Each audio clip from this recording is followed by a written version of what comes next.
Coucou les filles, je suis très heureuse de vous retrouver dans une nouvelle vidéo.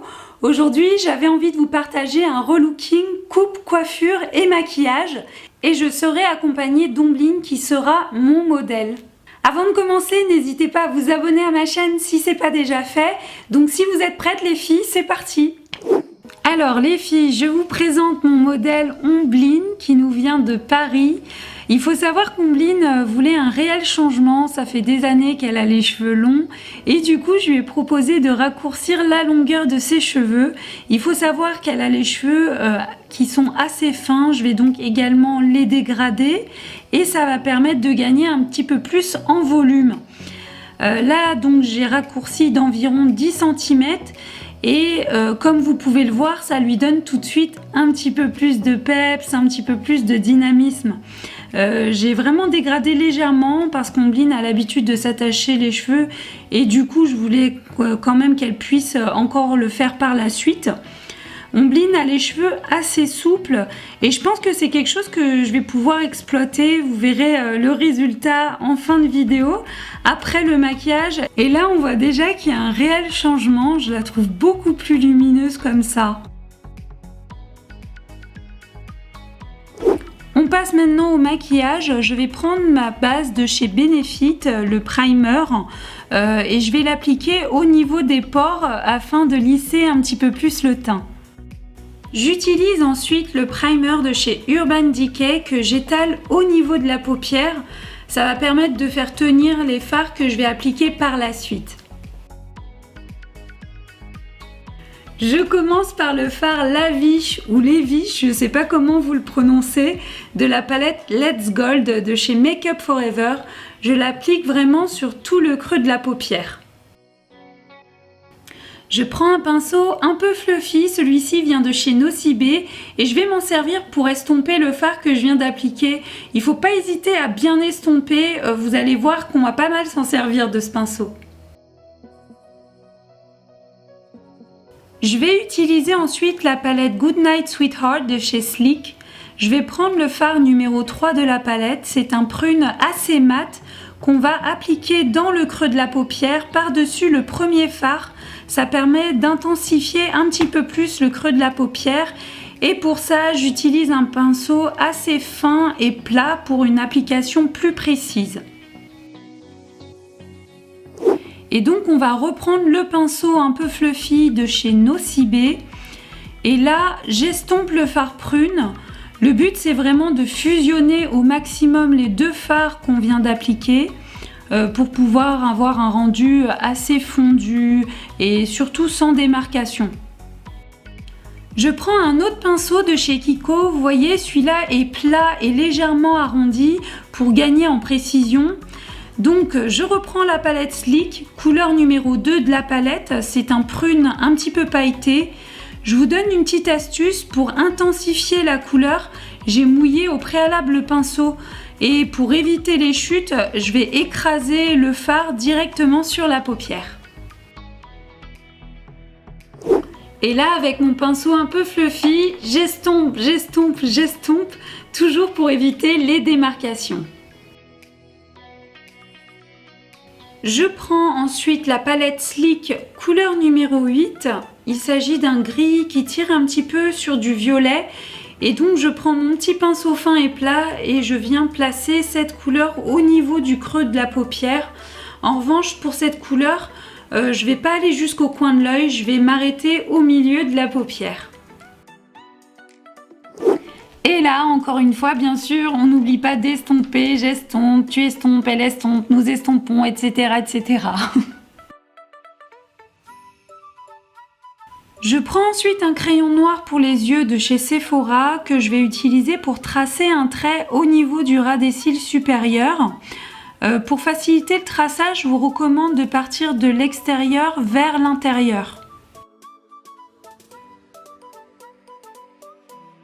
On continue avec la palette Sleek. Je vais reprendre la couleur numéro 8, c'est-à-dire le gris. Toujours avec le pinceau plat, je vais appliquer le fard sur le trait noir que je viens de tracer et ça va donner un effet un petit peu fumé. Je reprends mon fidèle allié, le pinceau Fluffy, pour de nouveau venir estomper le fard que je viens de poser. Je prends un autre pinceau plat et je vais utiliser le fard pur de la palette Let's Gold de chez Make Up For Ever pour illuminer un petit peu plus l'arcade sourcilière. Et bien sûr, je prends ensuite mon pinceau fluffy pour estomper les démarcations.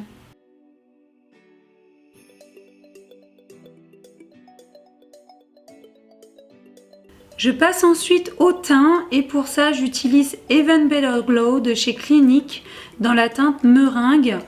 Je prends un pinceau plat pour le fond de teint et j'applique en premier lieu au niveau des maxillaires et je remonte progressivement au niveau des joues, puis du nez, puis du front. Vous voyez, j'étire vraiment la matière pour un rendu le plus naturel possible. J'utilise ensuite une éponge triangulaire Peggy Sage. Je les prends chez Bleu Libellule. Et préalablement, j'ai mouillé l'éponge et je prends ma palette correctrice de chez Sephora. Ce qu'il faut savoir, c'est qu'Ombline a des petites taches de pigmentation au niveau du front. Je vais les estomper pour uniformiser un petit peu plus le teint. Je vais prendre ensuite l'anti-cerne Fit Me de chez Maybelline en teinte ivoire. Je l'applique directement sur les cernes et comme Ombline a des petites rougeurs autour du nez, je vais aussi en mettre sur cette zone. Après ça, je reprends mon éponge triangulaire, sans oublier de l'humidifier au préalable. Je vais tapoter en dessous des yeux et autour du nez pour bien estomper l'anti-cerne. Lorsque vous l'appliquez, je vous recommande de bien tapoter pour accrocher la matière.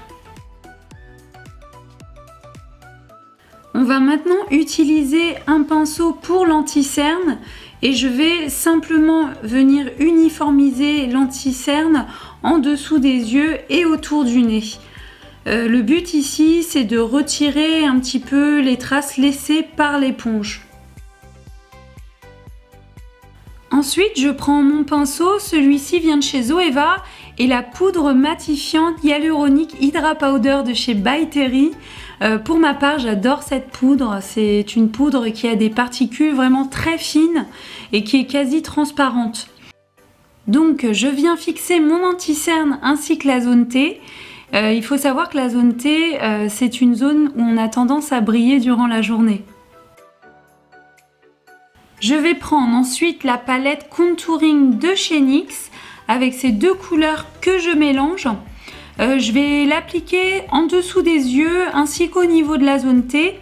L'objectif, c'est vraiment d'illuminer un petit peu plus ces deux zones.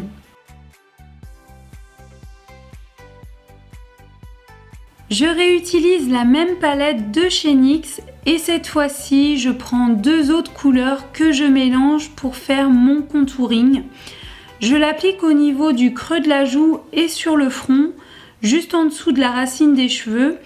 Et je vais en mettre aussi au niveau des maxillaires et sur le cou pour creuser un petit peu plus ces zones. Je vais utiliser un pinceau de chez Zoeva. Celui-ci peut être utilisé également pour le bronzer. Mais pour ma part, je vais m'en servir également pour estomper mon contouring, histoire de le fondre un petit peu plus au teint. Je passe maintenant au bronzer. Celui-ci, c'est le Bahama Mama. Et je reprends mon pinceau bronzer Zoeva. Je viens tout simplement réchauffer le teint d'Ombline pour donner un effet soleil.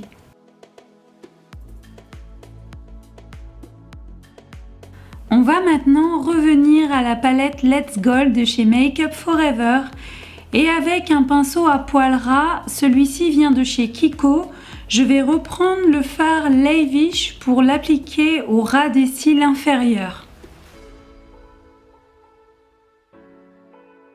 Je reprends le fard numéro 3 de la palette Sleek et je viens tout simplement le superposer par-dessus. Et enfin, je prends le fard numéro 8, le gris de la même palette, et je le dépose, mais cette fois-ci, je m'arrête au milieu de l'œil et je viens estomper avec un coton-tige. Et avec un pinceau propre, je viens simplement retirer les chutes en dessous des yeux. On passe maintenant aux sourcils et je vais prendre le Goof Proof Brow Pencil de chez Benefit en teinte 4.5. C'est un brun plutôt froid. J'utilise la brosse dans un premier temps pour brosser les sourcils d'Omblin vers le haut. Et avec le crayon, je commence par la tête du sourcil et je vais créer des poils dans le sens de la pousse pour que le résultat reste le plus naturel possible. Ce qu'il faut savoir, c'est que je ne dessine pas partout, je remplis juste les endroits où il n'y a pas de bulbe et donc pas de poils. Pour finir, je reprends la brosse pour estomper et pour faire fondre les poils que je viens de dessiner.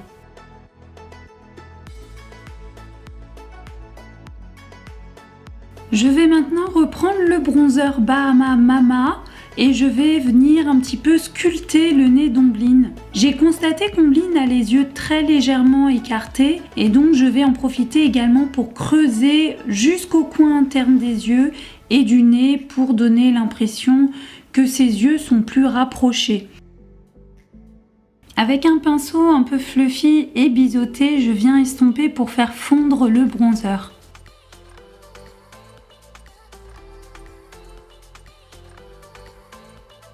Avec un petit pinceau de chez Look Fantastic, je prends la couleur numéro 4 de la palette Sleek, qui est un blanc un peu nacré, et je viens déposer une petite touche de lumière au coin interne de l'œil. La touche indispensable, c'est le mascara, et pour ça, je prends le mascara Hypnose de chez Lancôme, qui est un noir très foncé. Je l'applique en faisant des petits mouvements en zigzag. Il est vraiment super ce mascara parce qu'il donne du volume et je trouve qu'il sépare très bien les cils. Je n'oublie pas également le ras de cils inférieur pour ouvrir un peu plus le regard d'Omblin. Pour finir avec les yeux, je prends un crayon de chez Make Up Forever. C'est un crayon violet mais assez foncé. Et je vais en déposer dans la muqueuse, histoire de donner un peu plus de profondeur au regard. J'ai décidé de prendre un blush un peu pêche et avec le pinceau blush de chez Sephora, j'en applique sur les pommettes. Je vais prendre également un blush de chez Tarte qui est un rose pâle. J'en mets sur les pommettes et aussi au-dessus du nez d'Omblin pour vraiment accentuer l'effet bonne mine. Pour les lèvres, on va utiliser un crayon de chez Kiko qui est un beige et je vais tracer le contour des lèvres d'Omblin. Je suis vraiment la ligne de ses lèvres sans dépasser et je vais hachurer à l'intérieur, ça va permettre de faire tenir le rouge à lèvres que je vais mettre par la suite. Je continue avec un petit pinceau pour les lèvres et un rouge à lèvres de chez Dior en teinte beige également. Je viens l'appliquer sur les lèvres et je le mélange avec le crayon pour faire vraiment en sorte qu'il n'y ait pas de démarcation. Pour terminer avec les lèvres, j'utilise un gloss qui est le Lanolips. C'est un rose assez lumineux. Je le dépose sur les lèvres avec le pinceau pour apporter un petit peu plus de brillance et repulper les lèvres d'Omblin. Et enfin, je termine avec le Multitasking Spray de chez NYX pour fixer mon maquillage et pour donner au teint un peu plus d'éclat.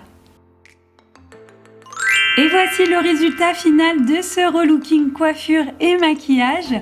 J'ai fait un séchage au naturel et à l'aide de mon fer à boucler, j'ai fait quelques ondulations et vraiment je trouve Omblin radieuse comme ça, elle est canon. Dites-moi en commentaire si vous avez aimé son look et si c'est le cas, mettez un petit pouce en l'air et en attendant une prochaine vidéo, je vous fais d'énormes bisous. Bye!